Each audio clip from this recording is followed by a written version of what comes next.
there is nothing to do in my town. If the internet had never been invented, I would have gotten stuck hanging out at the local coffee shop, desperate to fill my time. I have access to unlimited entertainment and information at my fingertips, and yet I still can't find answers about what happened last summer. I'm more of an indoor person. Somehow my friend Kenny dragged me along on a camping trip with his brother and my childhood friend. We all grew up together. Kenny's brother was 2 years older, so it felt like we never really connected. I didn't dislike him. We just didn't have anything in common.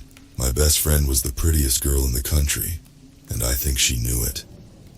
I had been in love with her since we were 13, but I'd never admitted it to her. I know the movement I did. Our relationship would change. I was scared she might reject my feelings or accept them. Just being friends suits me just fine. The only way to get me outside was if Mila was going to be there. I think Kenny and Darren knew that. I refused to go on the camping trip. They asked Mila to come along, and they told me she would be with us. I hated how easily they played me. It was a hot day. All of us were sweating by the time we arrived at the campsite. "Can we set up the tents after?" Kenny said as he let all the bags drop from his shoulders. "No, let's get it done now or else we won't get to it on time." I told him no matter how much I wanted to put it off. I knew him. The last trip he and his brother took, they were too lazy to set up the tents and just slept outside in their sleeping bags. They came home covered in bug bites. I didn't want a repeat of that. They both groaned and listened to me. Mila and I worked on one tent while the brothers set up the other. "There are only 2 tents, I pointed out. "We've shared tents before," she replied, not looking up. If she had, she would have seen how red my face got. At least I could blame the sunny weather for my flushed cheeks. Kenny decided to toss a full water bottle at Darren, but missed. It hit me upside the back of my head, and I needed to go over to them to roughhouse for a little bit. Mile crossed her arms, amused by us. I got my ass handed to me, like always. As I got back up off the ground from the play fight, I noticed something white flash between the trees. I was about to mention it, but the color was gone as fast as I noticed it. We had picked a campsite that wasn't that popular with the locals, but that didn't mean there wasn't anyone else in the woods. We finally got the campsite set up. Tents ready, food put away in case of any animals, and firewood gathered. Once that was all set, we started to head down the path that led to the lake. We all earned a long swim. Kenny and Darren walked ahead of us, and I helped Mila down the rough pathway. "Should we really be camping right now?" Mila asked loud enough for Kenny to hear. "Wasn't there a big search recently?" I heard a little about that. Kenny chimed in to explain what happened. 4 campers high on shrooms walked into the woods and no one found any traces of them. "It was 3 weeks ago, so I don't think we'll come across a feral lost camper," he said with a shrug. It was a bit heartless to imply those 4 were dead. He was right though. Those 4 didn't have a good chance of still being around after dealing with this summer heat for 3 weeks. "Just in case, let's not go out in the woods alone tonight," I told them, suddenly feeling a chill even though I was sweating. "Is that your fetish? You like watching us pee?" Kenny teased. "I think he likes watching number 2, no free shows," Darren added. "Kinda weird how fast you guys thought of that. Almost like it was on your mind," I replied. "I've dealt with these guys for years. I expected the dumbest things to come out of their mouth." Mila giggled at us. I wondered why she put up with 3 morons. The lake wasn't as cool as I hoped. The water was nice, and it did help with the heat, but I almost wished I was at home with the AC on full blast. Whenever I saw Mila in her black one-piece swimsuit and swim trunks, the thought of Ak went out of my mind. I kept forcing my eyes away from her so she didn't know how much of a creep I was. I really needed to get a grip on myself. "Hey, do you see that?" I asked Kenny when he swam over to me. He wrapped an arm around my neck to playfully drag me under, but stopped when I spoke. He followed my line of sight into the woods, trying to spot what I was staring at. "Is that a person?" he asked, squinting. Soon Darren and Mila were looking in the same direction.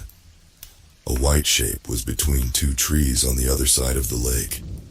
It did look like a person, but it was impossible to tell at that distance. It was too still to be a person, and yet it didn't sway in the breeze as if it was a discarded shirt or some trash. "Let's go and see," Kenny said as he let go of my neck. He started to swim away and Mila came up next to me. "What do you think it is?" she asked. When I'd taken my eyes off the trees and to her, the white object moved. Kenny stopped swimming when he realized what we had been looking at was gone. Probably some old pervert watching a tasty little thing swim around shirtless, Kenny said with a splash. "He's implying the old pervert is watching you," Darren finished with a smile. I slapped the water in his face. Soon the white shape had been forgotten about as we got into a water fight. I kept glancing back into the trees. The white shape didn't return, and I assumed it had been nothing after all. We started heading back to the campsite when the sky turned a slight orange. Kenny and Darren chanted the entire way back about the beans they were going to cook and eat. I was glad I was not sharing a tent with them tonight. When we did get back, they discovered that somehow they left the bag that held the coveted beans back in the truck. Mila also forgot her socks and a few other things, so she wanted to go back with them. I didn't feel like walking, so I volunteered to stay behind to get the fire started. They had been gone for at least 5 minutes when I heard Kenny's voice again off in the distance. Oddly enough, it wasn't in the direction they left in. "Did you forget something?" I called out to him. His voice came again, but I couldn't make out the words. It was coming from the direction of the lake, but he would have needed to walk through the campsite to be on that path. I stood up, straining to listen. I called out his name and took a few steps closer to the pathway heading to the lake. "Kenny, stop fooling around!" I shouted, my voice echoing through the trees. Did he take the long way around just to scare me? No. He hadn't been gone that long for him to be that far out. I took another step closer but stopped. This felt wrong. After those 4 people got lost in these woods, I decided I didn't want to go down a path alone. I went back to setting up the fire and getting dinner ready. If Kenny was playing a prank, he would get bored and come back. Oddly enough, my 3 friends came back together. "Did you see any other cars around?" I asked them, wondering if there had just been another camper out here that sounded like Kenny. "No, it's just us." "Why?" Mila asked, catching on something was bothering me. "I heard something while you guys were gone. It sounded human, but it's hard to say." Now I was doubting myself. Did that really sound like a voice, or was it too far away to tell? Probably a bird. Some of those loons or whatever they are sound spooky, Darren said with a shrug. He went out camping here pretty often. I accepted he knew what he was talking about, and dismissed my concerns. We settled down to eat. The brothers gladly ate cans of beans as Mila and I stuck to hot dogs. The brothers also lit up an after-dinner treat. I didn't smoke, but Mila did on occasion. She passed that night. I think she didn't want to bring the smell into the shared tent. Kenny stood up to say he needed to use the washroom. It had gotten dark, so I found him a flashlight. I also needed to go. Then Darren stood up, deciding he should go with us. And Mila didn't want to be left alone, so we all gathered for a bathroom break. It was a bit hard to focus on the task at hand, knowing Mila was so close by. I knew she had her back turned to us 3 as we took care of business, and yet it still took me the longest to finish. We scouted a good spot for her and gave Mila some privacy, but also kept scanning the trees, in case a wild animal decided to suddenly appear. With all that taken care of, we were going to head back when an unnatural sound came from nearby. Something I never expected to ever hear while in a forest at night. A few feet away from us came the sound of a baby crying. I saw Kenny's pale face in the light of my flashlight. Darren silently shook his head as Mila stood frozen in place. I took a step closer to the source of the sound, and Darren's hand fell on my shoulder. "Fuck that," he whispered. I agreed and took a step back.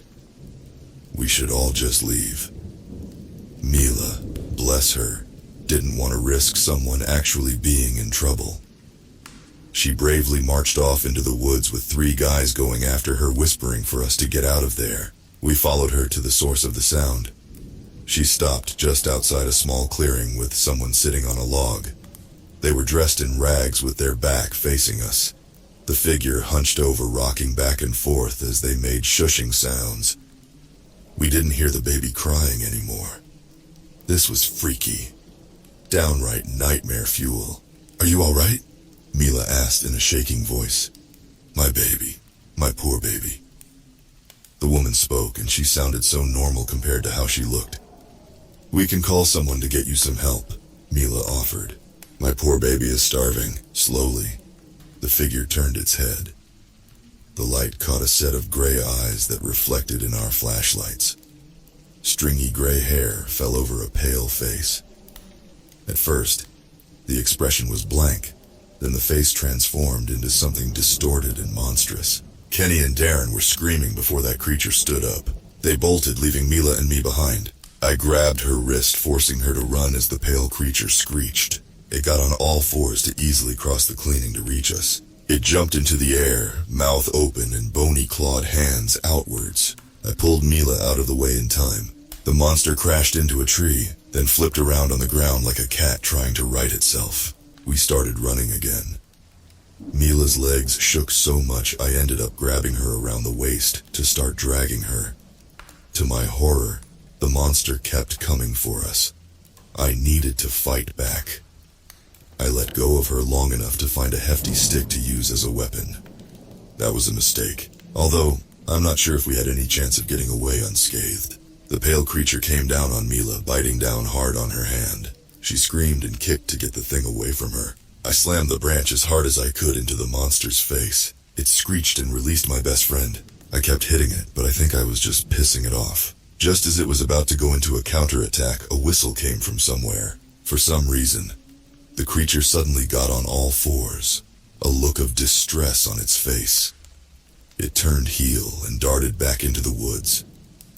To my horror, I saw another pale figure between the trees also take off running on all fours. I didn't care about the reason why they were leaving, only that we were safe for now. "How bad is it?" I asked Mila, turning all my attention to her. She shook her head with tears in her eyes. The bite wasn't as deep as I feared. We had a first aid kit back at camp.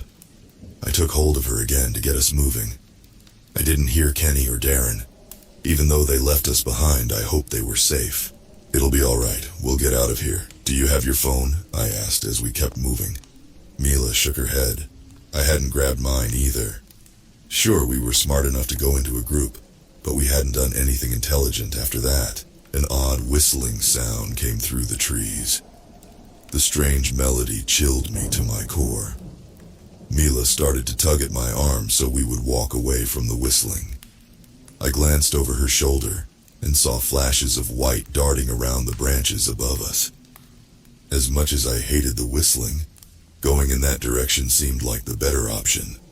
Mila protested a little when I pulled on her arm to get us moving. I didn't want to scare her by telling her about the creatures stalking us in the trees. When I heard Kenny scream, I forgot about the threats we faced and ran in his direction. Hearing his voice was a good sign. I just hoped we reached him in time. We stumbled into another clearing. I raised the flashlight I somehow still held onto. The beam of light landed on a stranger's face. His left eye reflected the light, but his right eye didn't. His head was slightly titled, as if amused by our sudden appearance. My skin crawled seeing such a pleased smile after the terrifying encounter beforehand. Kenny was on the ground, breathing heavily with the man's foot on his chest. My friend also had a bite taken out of his arm that was freely bleeding. For a moment it appeared he had a bolt from a crossbow sticking out of his chest. I soon realized the bolt was stuck inside a pale monster beside him. I didn't see it first. The stranger had a hunter's bow attached to his arm, loaded and ready to shoot. "What did you do to Kenny, and where is Darren?" I demanded with a trembling voice. The man licked his lips and lifted his foot off Kenny's chest. He brushed strands of dirty brown hair from his face only to have it fall back. I just saved this one from being a midnight snack, and I sent the other one down the trail. He might not reach the end of it alone, though, the stranger said, and ended his sentence with a raspy laugh. He sounded as if he smoked a pack a day for most of his life. I didn't trust this guy. Mila tightened her grip on my arm, showing she felt the same way. Two of you got bitten tonight. Bites can turn people into those things. The infected ones won't be able to stand the whistling. After the man spoke, he started whistling in a way that didn't sound human. It was as if a songbird was trying to imitate a man-made instrument. I hadn't been bitten that night, and yet the noise put me on edge. Kenny recovered enough to scramble away from the stranger. Mila didn't react, aside from appearing as nervous as she did when we first stumbled onto this scene. Finally, the man finished whistling, and then studied us all very carefully. He raised the crossbow and rested it on his shoulder. The trail is just past those trees. You kids better get going home. A weight had been lifted off my chest. Aside from some minor injuries and a few scares, we were free to leave. Kenny was the first to get up.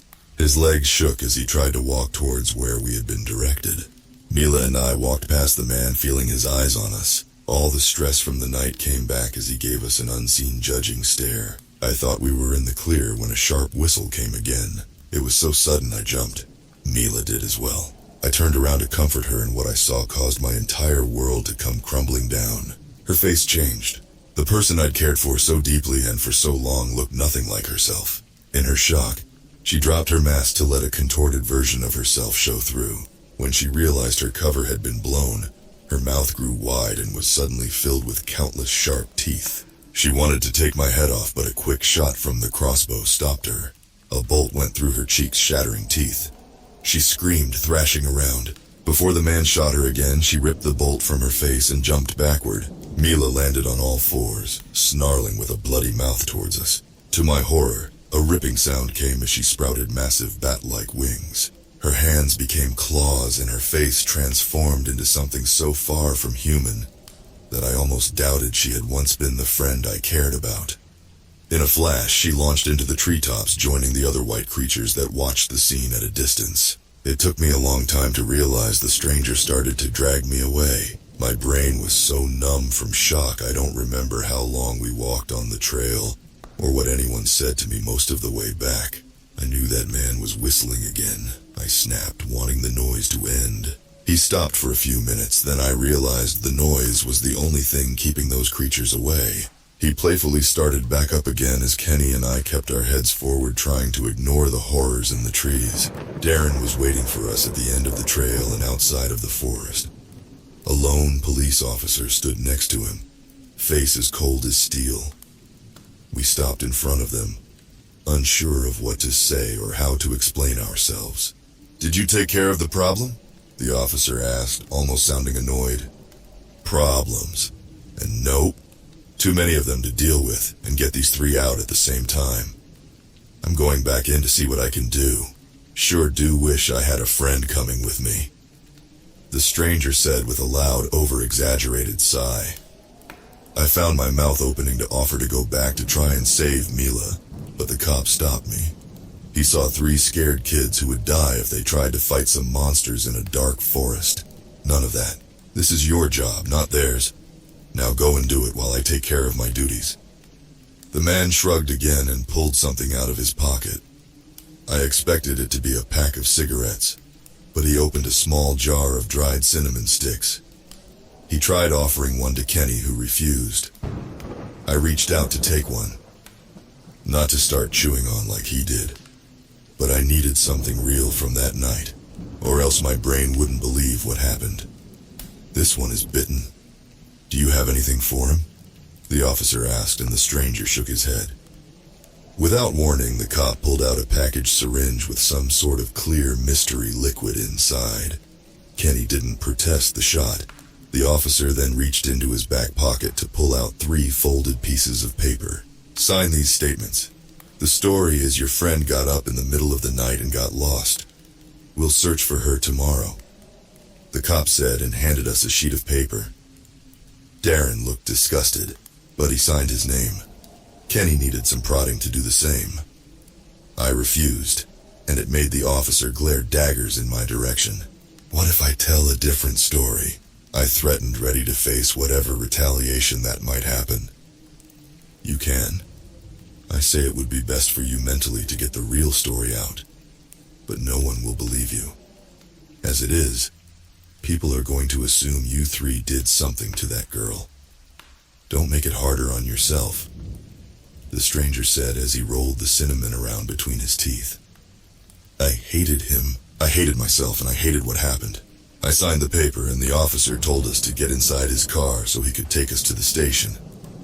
He made us repeat the same fake story a few dozen times. As we drove off, I looked out the back window to see the stranger giving us a sarcastic wave, and I saw the lights of the car being reflected by so many eyes watching in the trees. There was a search for Mila, but nothing turned up. People have whispered about what happened. None of it is even close to the truth. Kenny and Darren started to stay inside and away from accusing stares. I've heard they're not as close as they were before. I've started saving up as much as I can to move away. There is nothing left for me in this place aside from bad memories. I don't know if that man hunted down all the monsters lurking in the woods, and deep down, I hope he didn't kill the thing Mila turned into. Twisted or not, no, I wanted a part of her to live on no matter how selfish it was. I need to leave this place. I found myself wanting to go back to those woods to try to find her, and that desire scared me. The real Mila would want me to live, and that is what I'm going to try to do.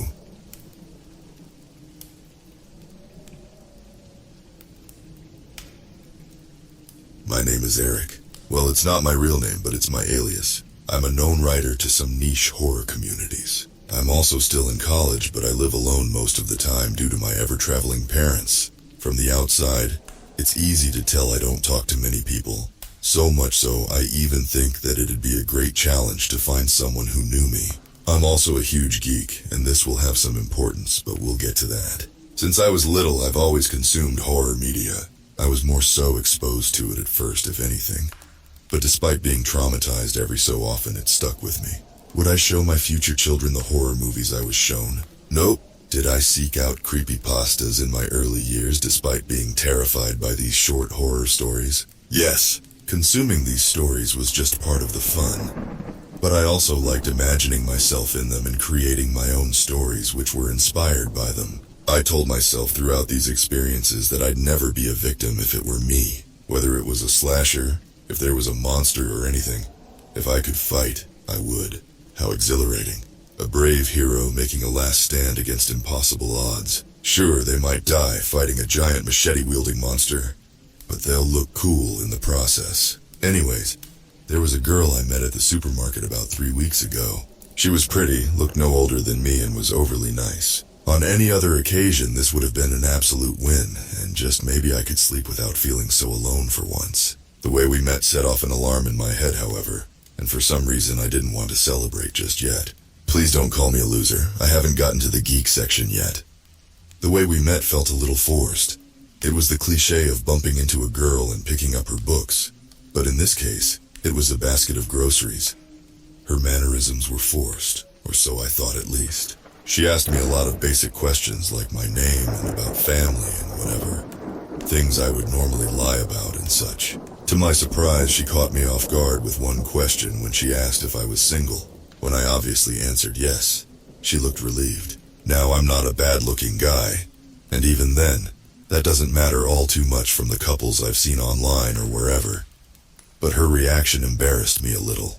I also noticed beforehand that as I was talking about myself, it felt as if she already knew all that I told her. Like this was old information to her. I don't know how else to describe it, but she wasn't pleasant to be around overall.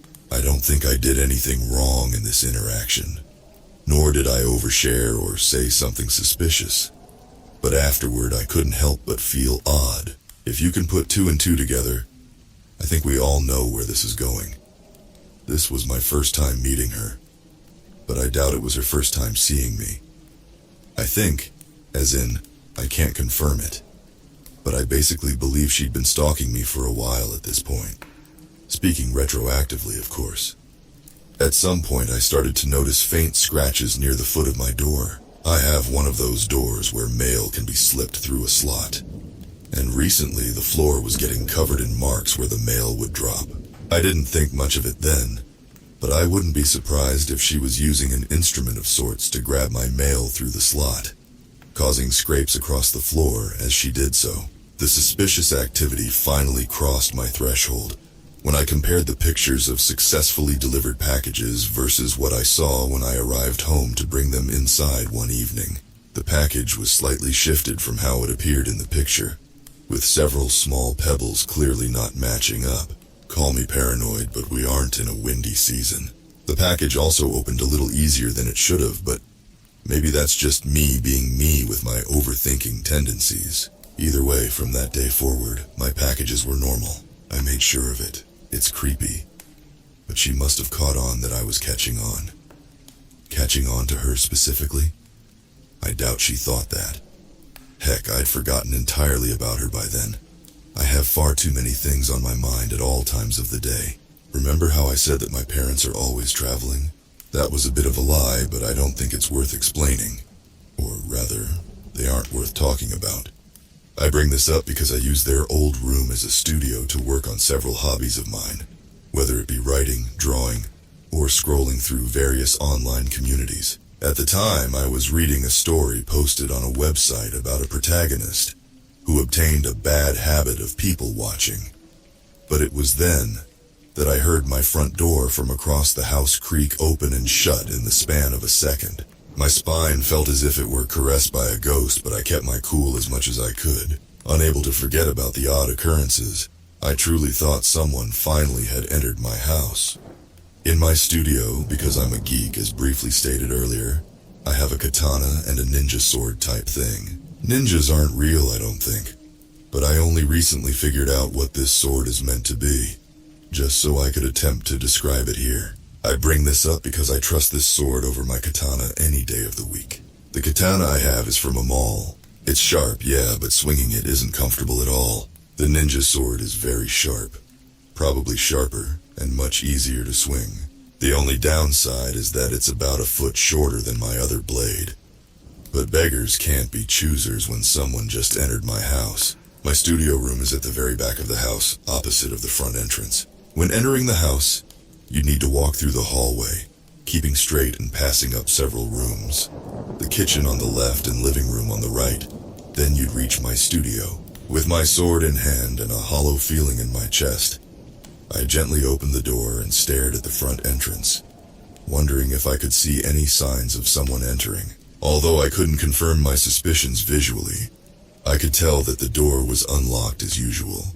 From the corner of my eye, from behind the counter that was not far from me, which separated the kitchen from the living room, I saw a silhouette charging at me. I met their gaze instantly, seeing a girl running toward me with an axe you'd buy at the supermarket. She swung the back of the axe toward my face, and I was barely able to dodge backwards with a large leap.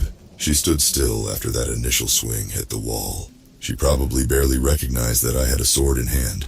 I seemed to have forgotten up until then myself. In front of me was a girl about my age, a little shorter than me, who had blonde hair and blue eyes. She had a backpack strapped over black sweats. Even her sneakers were black. I could also make out the handle of a knife that crudely stuck out of her pocket. It took me a second, but I realized that she was the same girl from the supermarket I'd met a few weeks back. As for me, I couldn't move. My mind was working, but my body stood frozen as I looked at her. Sleep paralysis is the best way to describe what I was experiencing. Not being able to move, but being very capable of thought. Watching as a monster stalks you while being unable to defend yourself. She was a girl with a small figure who held an axe. She looked innocent, but her intent was to kill me, and it disturbed me greatly. I could audibly hear my heart pumping blood throughout my body, and my chest felt a mix of tightness and emptiness. My palms were basically dripping with sweat, and my legs wanted nothing more than to drop. I tried speaking but couldn't. All that escaped were cackles that were audible only to me. I could only imagine how stupid I looked from her point of view. After what felt like an eternity of helplessness, I could move again. Right away, I tried speaking, but still couldn't. If anything, it made my body feel weaker, so I gave up talking altogether. I didn't know why she was here with murderous intent, but what I did know was that by looking at her face, I could tell she was pumped with adrenaline too. The sword I held was shorter and lighter than her axe. I felt confident enough in my abilities regardless, and even then, She wasn't scary in nature at all. As I said earlier, it was the context of the situation that disturbed me, not her. If she were to swing at me just as she did moments ago, no doubt I could dodge and counter her. I was only concerned if she were to perform an overhead swing, since the axe weighed much more than my sword. And even then, blocking an axe looked tricky to me. She did exactly that, and charged at me with the axe raised over her head. For a second I saw her smile. Maybe from nervousness or from pleasure, but regardless, I didn't like it. My mind basically said, screw it, and I stood my ground, taking only one step into her as she swung downward on me. I aimed for right below the blade, and as expected, it crashed down on me. Still, I resisted enough for her blade to only bump the flesh between my neck and shoulder, there not being enough force to cause a cut. I had her exactly where I wanted her, and there was no doubt in my mind that I'd won. I let go of the sword with one hand and grabbed her axe that was over my shoulder. I jabbed my sword into her chest, just below the collarbone, just deep enough to scare her. I didn't see her as a real threat anymore, despite my body still shaking, and I didn't want to hurt her too badly. I should have taken the axe from her completely, because as she jumped back in pain, she tugged on it, causing a piece of its blade to hook the part of my back it was hung over. I could tell it cut me, but I was able to regain control by pulling it back toward me once more, this time swinging it to where it was no longer behind me. From there I kicked her back and was surprised at how far she fell backward. As she got up, she unhooked her backpack, sliding both straps off, and promptly took the blade from her pocket. There was a smidge of blood on the tip, no wonder looking at the way she kept it in her pant pocket. Still, she ran at me again but couldn't dream of touching me. I swung twice, one slicing her arm and the other the back of her wrist. She dropped the knife as blood trickled down, falling onto my tile flooring. Even though I was winning, my body felt otherwise, and fear began creeping its way into me for the second time as I stared at the scene. Am I really doing this? Could I really have just died? What would she have done to me had her axe landed at first? She darted, thankfully not at me but toward the hallway, leaving her blood-stained backpack, knife, and axe behind. I felt more vulnerable once the door slammed shut, because I couldn't help but think that she'd come back in. She never did though, and I stood there for 2 hours, attempting to comprehend all that had transpired. I made sure to lock the door, even the lock at the top, and brought a new change of clothes into the bathroom along with the sword. I took a long, warm shower, replaying the scene in my head over and over again. My wound only stung for a second. I guess the axe barely hooked maybe less than a millimeter deep into my flesh. Afterwards, I cleaned up the blood, annoyed at how much there was on the floor. Soon after, I opened her backpack and found an assortment of items, things I'd rather not think about. One in particular that I will bring up, however, was her phone. The camera on my front porch, which had been turned off due to laziness, up until the package incident caught her face the day she snuck in. I took a picture of her and used it to unlock the phone's facial recognition lock. Since then, I grew obsessed looking at the various photos of the girl who tried murdering me. It was thrilling to know that she failed, and that she was living in fear, knowing very well I was alive. In just hours I'd read all her texts, all personal notes I could find, and scrolled through her socials. She was a normal girl, which confused me but added to my amazement. I wanted to learn everything about her. My blood was screaming her name.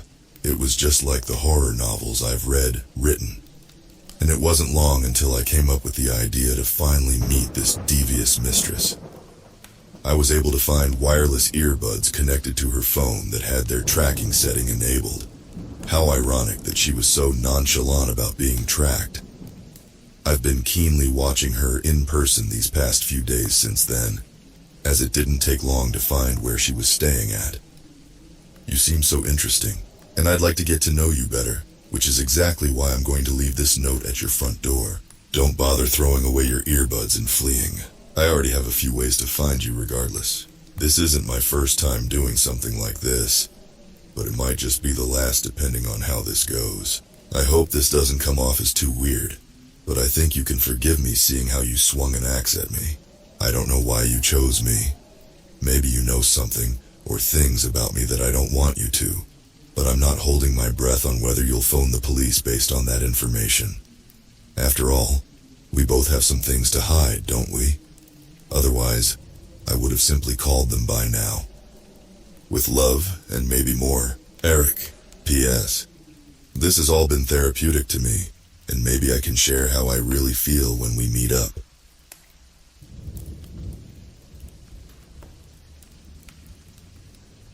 The corpse was dangling upside down on a pike right at the outskirts of town, with skin peeled off and filleted as a second warning. The grisly display made the otherwise scenic Pacific Northwestern forest feel weighed down with blood and sin. If it weren't for the name badge dangling from the innards on the left side of the stake, identification would be impossible. Still, as I took samples from the mutilated flesh to be processed upstate, I wondered what sort of evil someone like a small-town meteorologist was involved in that would make them wind up looking like chopped beef. Who found the body? I asked my contact. I didn't want to presume that the small-town lawyer had anything to do with the death, but I still treated him with suspicion. Despite the vicious circumstances that brought us together, I knew better than to presume anyone might be innocent. I did. At first I considered calling local law enforcement, but honestly, well, maybe we should put this all on record. I don't want to repeat myself, he responded as he looked down the road. It was the first time I'd noticed he was jittery since my arrival. He was turning his head toward the highway that led to the sleepy town both he and the meteorologist called home. It will be. Are you saying you don't think you can trust the Oak Peak Police Department? I asked, as I took out my pen and paper. Something off in the woods made a noise and the lawyer jumped, startled by it. For someone that discovered a body, you seem a lot more concerned about critters, I joked. Detective Ballinor. Only just recently moved to town myself, and ordinarily I would say that this is paranoia. But strange things have been happening a lot lately near this town, especially in these very woods. Owls have hurt innocent people, animals have been mutilated, and now this. It's enough to make anyone uncomfortable around here, he responded. My apologies, Mr. Rowland. I suppose you would have to have good reason to call me. This is definitely not your everyday homicide, I commented as we walked away from the crime scene. So you think it was murder? The attorney asked, his eyes wide and fearful. No animal could have done this. It was a deliberate warning. That means we need to start digging into this young woman's life. Find out who were friends, who were her enemies. Everything eventually comes out in the wash, I told him. Roland nodded anxiously, giving me a business card before getting in his car, driving off. I considered dropping it on the ground and calling the police against his wishes. For all I knew, he was the culprit leading me down a path that would wind up as a dead end. But something deep inside me told me that there was a deeper story here, not just to the murder but to this sleepy town. I started toward my car once the attorney rolled away. My partner finished taking photos, jumping from her hunched position behind a bush and commenting, "We aren't going to just leave the body hanging there, are we, boss? Afraid we don't have a choice, Fran. Besides which, I'm sure local police will find it soon enough whether or not we want them to. This highway is the only way in or out. The south side splits and winds around some old lake and then circles back to here." "So what's the next move then?" she asked, getting in the car. "I saw a small bed and breakfast near the base of the mountain. We can get a room and then start asking around town what people knew about this Chloe Cladice." "That's her name? Sounds phony," my partner remarked. "Everyone thinks your name is fake too, Tess Thornton. Doesn't mean it is," I pointed out. "Point taken," she conceded. It took the local yokels a full day to find Chloe's remains. But during those fresh, feverish hours, I found out quite a bit about Oak Peak's favorite weather girl, although it became quickly apparent that there were some inconsistencies. First off, no one seemed to be quite sure where she actually lived. The owners of the bed and breakfast Tess and I checked in at seemed quite convinced they had seen her as a guest a few times, yet she has always paid in cash. The diner she frequently ate at said she lived in a nearby cul-de-sac, but neither of the cooks could agree on which one. A garbage man claimed she was homeless. One thing that was abundantly clear: Chloe liked her privacy, and she would devote her job. An antique store owner that Tess talked to said that Chloe had faithfully given weather reports to the town every week for as long as she could remember. Another inconsistency cropped up when we went to the facility where these broadcasts came from. The radio station had no record of her being there either, and the DJ claimed that she had always been working out of her van. It's starting to sound like our weather girl had a lot of secrets, Tess said that first evening as we compared notes. She was running from something, the question is what? I wish that someone around here knew her better, I commented. For a small town where everyone claims they know everyone else, no one really knew her, Tess quipped. That's the problem with places like this. They think they have their neighbors figured out, but all of us are wearing masks essentially. And from what Mr. Rowland has told us, there seems to be a bit of small-town corruption happening here, I told her. We confirmed that on the second day of our investigation when a local taro shop owner called the cops on us just for eating some waffles. Sorry to do this to you folks. It's just we don't get many visitors around here, the sheriff told us as they checked our ID. Did we really stand out that much? Tess asked as she sipped her coffee. What brings you here? He said, ignoring her question. We're friends of Chloe. We came for a visit, but no one here seems to know where she is, I offered. Not everyone is the trusting type around these parts. And we got our fair share of problems just like anywhere else. Take me for example, new to the job. Oak Peak can't seem to keep a good sheriff, the man joked as he passed our licenses back. And some people forget they aren't the sheriff anymore. Roscoe. A new voice chimed in from across the bar. It was a middle-aged woman with dark red hair and brown eyes. She looked pissed. Well, don't let us interrupt your political battle, I said, getting ready to leave. These out-of-towners are searching for our weather girl. Doing more than you, I'd say. The man who'd claimed to be the sheriff responded. Roscoe, if I find you pretending to be a lawman again, I'll haul you in myself, she told him icily. You ain't got a right to wear that badge. You're a phony. And soon now the same fate that falls on all false prophets will befall you, Roscoe shouted as he left the diner. The real sheriff offered a half-hearted apology. I think cabin fever is a little stronger in small towns like this. Oak Peak has a history of strange occurrences, she added as she offered her business card and left us to finish the meal. Her odd remarks and the encounter itself made us decide to do a bit of digging. And before you knew it, we were cascading down a rabbit hole of weird news articles. Like so many other small towns across America, it became clear that Oak Peak thrived off of tourism. And the only way they seemed to be able to make that stick was with bizarre tabloid experiences across the town. Despite the unusual nature of the news we found, a few things seemed to add up, such as the sheriff being replaced on a consistent basis just like the former one had said.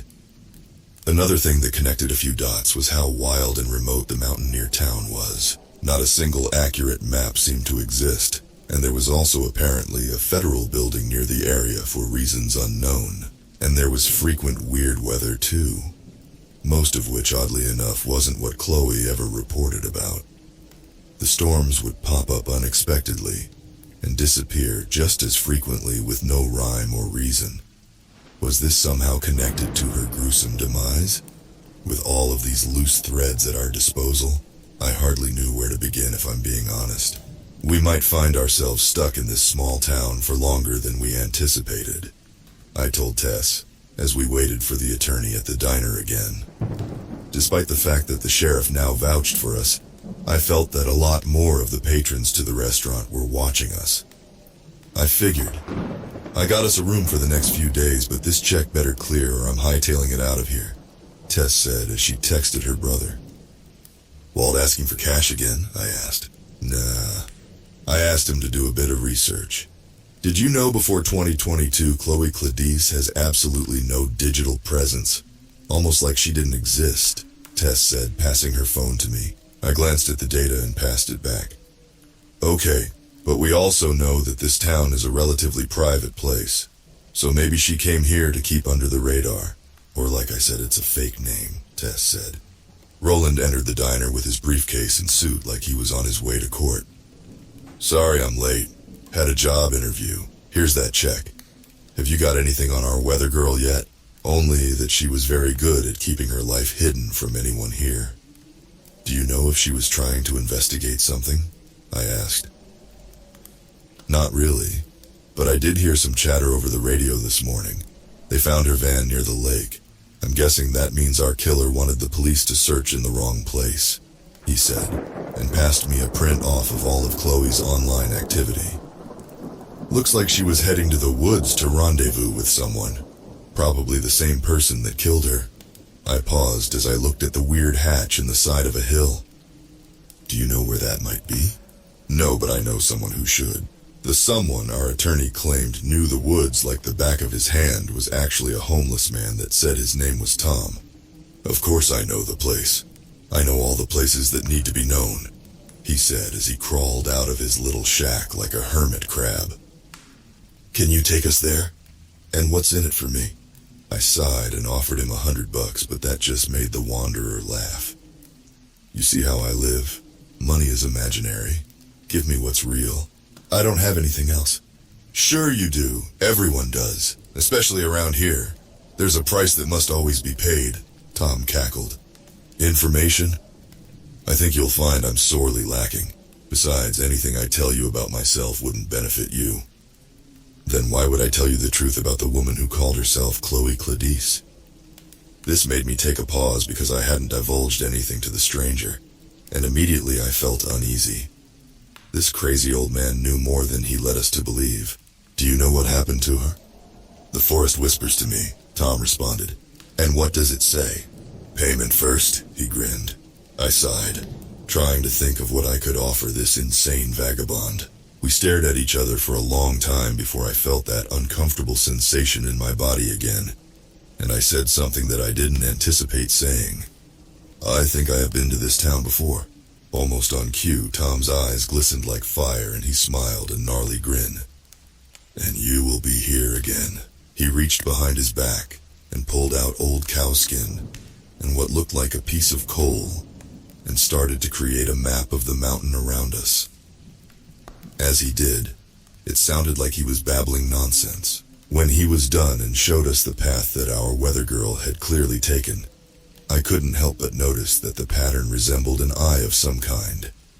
It was hypnotic to look at.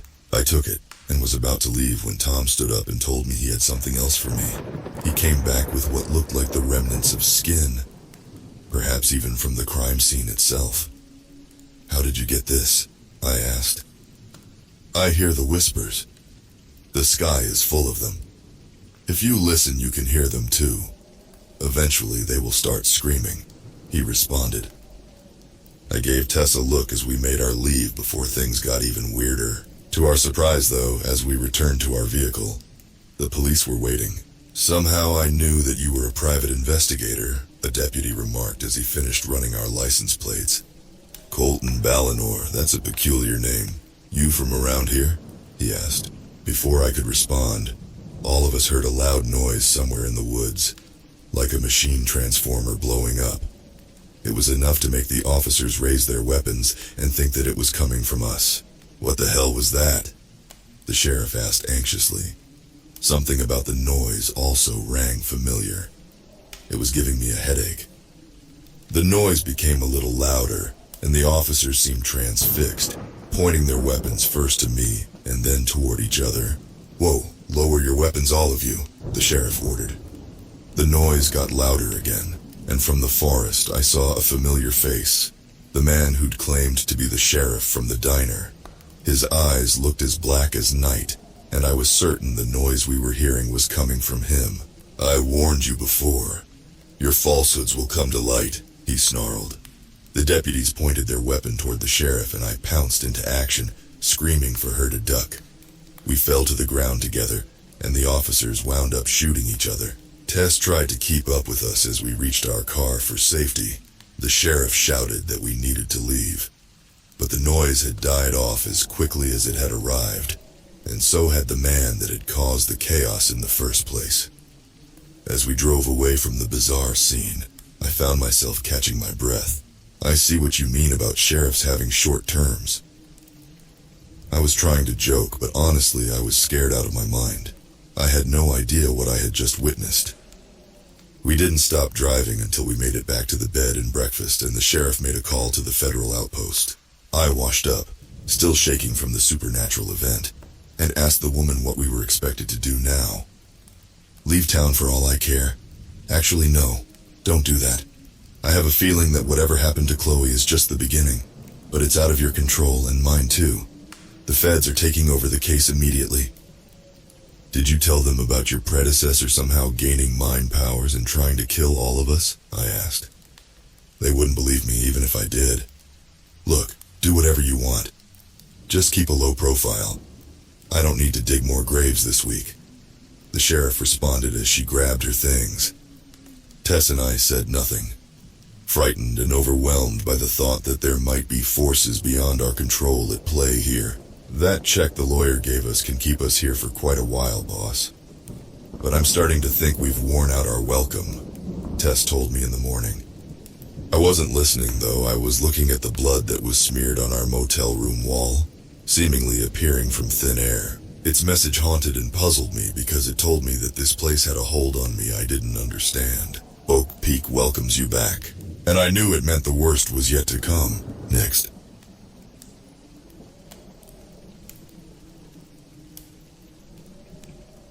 With St. Patrick's Day coming up, I'm reminded of what horrors happened last year, and how I might have had a chance to change the outcome. After high school, I focused on getting a steady job. Since I worked so often, I didn't see my old friends as much as we liked. Soon, we only started going out once or twice a year.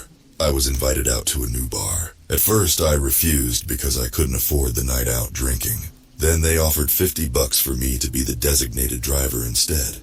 I'm not ashamed to say how much I needed cash, so I accepted the offer. I also didn't have anything better to do but watch over 3 drunk friends for the night and get them home safely. I knew I was doing them a favor. A taxi or an Uber would cost almost triple the amount for that night.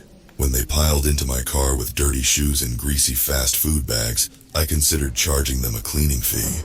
I doubted I would ever get those grease stains out of the back seat. Where are we headed? I asked as I passed my phone over to Mike. We've known each other since we were pre-teens. Growing up, he was a popular sports kid, and I was a nerdy bookworm. If he hadn't been friends with me, I doubted I would have been accepted in the cool crowd while in school. It's a new place that just opened called Liquid Gold. It's nearby. He explained and put the address into my phone. At least the new bar was only a 5-minute drive. With gas prices as high as they were, the $50 they offered would barely cover a full tank of gas. The other guys in the back seat might as well be strangers. I've seen them in photos Mike posted but never met them in person. They introduced themselves when they got into the car, but I was already annoyed by the risk of them dripping burger condiments to pay attention.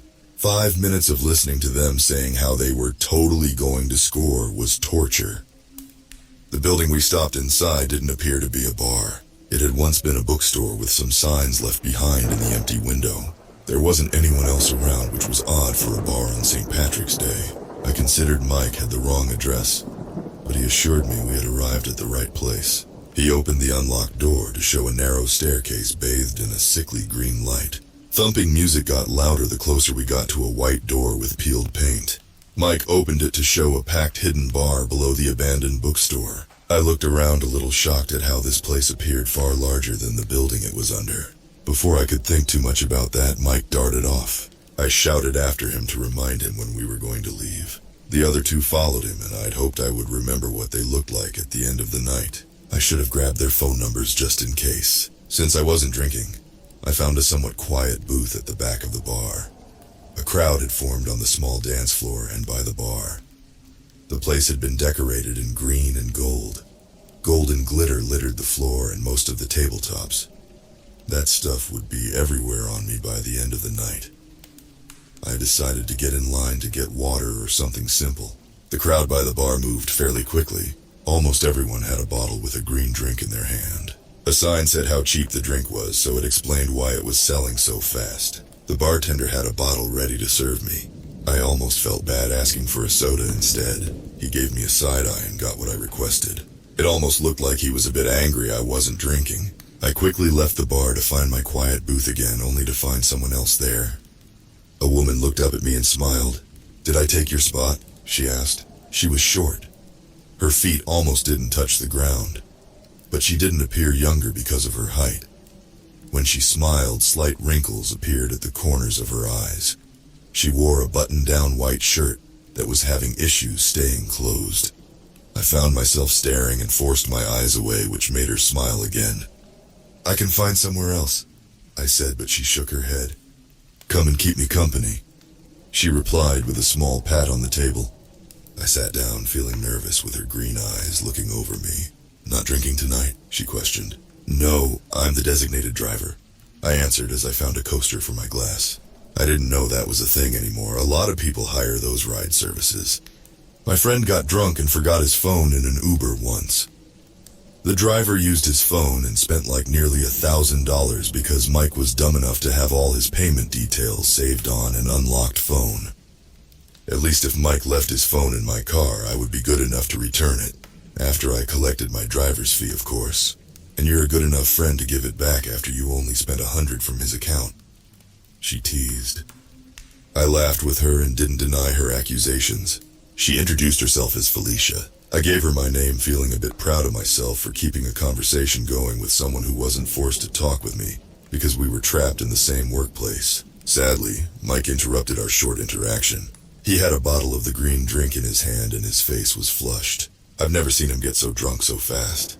"You gotta try this, man. It's crazy good," he demanded and shoved the bottle closer to me. I pushed it away, determined to earn my $50 bribe. "You're paying me to drive you guys home safe," I pointed out. "We can call a cab. I got cash on me. Come on, try some." He pressed in a way that creeped me out. Normally, Mike wasn't the one handing out free beers. He only called me when he needed something. This was strange, even if he was a bit drunk. I felt someone sit next to me as Felicia slid around the booth to get cuddled up. My heart almost stopped by her being so close. I respect sober drivers. This poor man is giving up a fun night as a favor to you.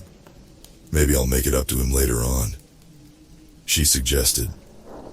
Her playful tone almost sounded serious. Mike took the hint and found someone else in the crowd to harass. "You're my hero," I half-joked to her. She winked as she reached up to fix her hair. It was a flaming shade of red curls she tightly tied back. I found myself wondering what she looked like with her hair down. To be honest, I think most girls look better with their hair loose. "How about you hang out with me for a while as a thank you? I'll be bored without anyone to talk to," Felicia admitted. I started to think about how I got so lucky that night. Yes, I would need to wrangle 3 drunks back home. But until then, a girl way out of my league was giving me the time of day. The only problem was I had no idea what to talk about. That was the issue with working so much. All my stories were years old, or about a workplace no one outside of it would care about. "Do you want to hear about how a kid stole my Pokemon card collection when I was 10 and we uncovered a huge underground card black market?" I asked, and oddly enough she nodded. The best part about meeting new people is telling them years worth of stories all your friends are tired of. It was nice to have someone to hang out with. Mike came back a few more times trying to get me to join the party, but Felicia helped send him on his way. Even one of the bartenders dropped by the table insisting on the special drink for the night. He and Felicia had a silent staring match that made me think she knew the workers here. After looking around, I realized there were a lot of redheads in the crowd that night. Oddly enough, none of them were drinking the green beers that appeared to be passed out for free at this point. "It's almost midnight. Do you want to get out of here?"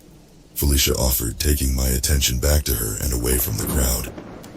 At first, I didn't register what she said. It didn't feel like that much time had passed. Then the implication of what she offered hit me. I started running through ideas of accepting and making sure the group I brought found their own way home. When I realized they were too far gone and needed my help, I let out a huge sigh. "Can we take a rain check on that?" I reluctantly asked. She smiled in a way that made me think I'd lost my chance. Some hope came back when she asked for my phone to put her number into my contacts. Call me if you're interested after what you see. I was confused by what she meant. I watched her slide out from the booth and stand facing the dance floor. When the clock rolled over to midnight, the music was cut off. The crowd was as confused as I felt. The flashing lights stopped as the normal lights were turned on. It was far too early for the bar to close. They hadn't even had last call yet. A murmur came from the room. Then a soft song started. The bartender started to sing and were joined by a few others in the crowd. I noticed anyone who hadn't been drinking aside from myself started singing. It was a language I didn't understand. The words felt ancient and almost as if I shouldn't be hearing them. As the song grew louder, a fear I didn't understand settled in my stomach. The ones singing start to clap twice, then stomp their feet. A few of the drunk people in the crowd headed towards the door to find it locked. Felicia also sang along. Her expression showed utter excitement. My stomach tightened, and I wasn't able to watch her play along with whatever ritual that had started. All hope that this was just some weird St. Patrick's Day tradition was crushed when the screaming started. People started to double over or collapse, clutching their stomachs. The excited stomping and terrifying words mingle with their cries of pain. I stood up but froze when I saw bodies starting to contort in pain. With one final burst, the song finished with a wave pulsing through the room. Some people started to empty their stomachs, but instead of the green beer they consumed, a golden liquid poured onto the floor. For some strange reason, it appeared the gold started to spread wherever it touched. No, the gold was definitely spreading. It started from their fingertips and then crept down their entire bodies. Within seconds, they became stuck in place, and their entire bodies transformed into a precious metal. But they weren't dead. Even though they couldn't move, they were still able to muster some raspy cries from stuck throats. Then, the massacre started. The bartenders fell on the nearest golden person, and their hands suddenly transformed into claws. They ripped open the heart outside to cause golden, yet soft organs to spill out. They started to greedily shove the mess into their mouths, eating like animals. Golden flesh was torn open as those creatures who at first appeared human tore into their prey. I fell backward into the booth, so frightened my brain shut down. This can't be real, I heard myself say. There are too many people. Monsters weren't real. They couldn't be. People would know about them. How would it even be possible to keep such a massive thing a secret? Felicia turned, hearing my voice. She looked like she was dealing with a child who was trying to solve a hard math problem. When she smiled, her teeth appeared sharp and inhuman. She raised her hand and used a pointed nail to slice open her finger. Dark green blood dripped out onto the table, pooling on the rough wood. Money is power. With power you can do anything, like making this many people disappear. And we can create money, she explained. She spoke a few words in that ancient language. The table where her blood touched transformed into gold. The coaster I had used half transformed from only being partly soaked. But the glass remained the same. For some odd reason, it appeared there were some restrictions on what the blood could turn. All of this death and they were going to get away with it. Looks like you got lucky tonight, but not in the way you expected. If you're free next year, call me, Felicia said as she leaned in close. The sight of her glowing green eyes and pointed teeth got my legs moving. I started running before I realized what I was doing. The golden blood on the floor caused me to slip as I raced towards the door. But no one stopped me from leaving. Even as I rushed up the narrow staircase, I still could hear the wet chewing sounds echoing in my ears. I got sick the moment I went outside. Wasting no time, I got inside my car to leave. My chest hurt knowing I could do nothing for Mike or anyone else that night. When I calmed down enough, I drove around until I found one of the very rare payphones still intact. I left an anonymous call to the police saying someone had been killed at a bar called Liquid Gold. If what Felicia said was true, then that call did nothing. Still, I needed to try. I expected someone to report Mike missing. No such fuss was made about him. His family said he decided to disappear on his own and not to go looking for him. No matter how hard I look, I can't find any mention of the bar or mass disappearances around this time of year. I tried to think this was some sort of false memory, that I got drugged that night, but what I found disproved that. Felicia had slipped the half-golden coaster into my pocket when I was too scared to pay attention. Her number is also still in my phone. What I saw has haunted me every day since it happened. I can't change the past.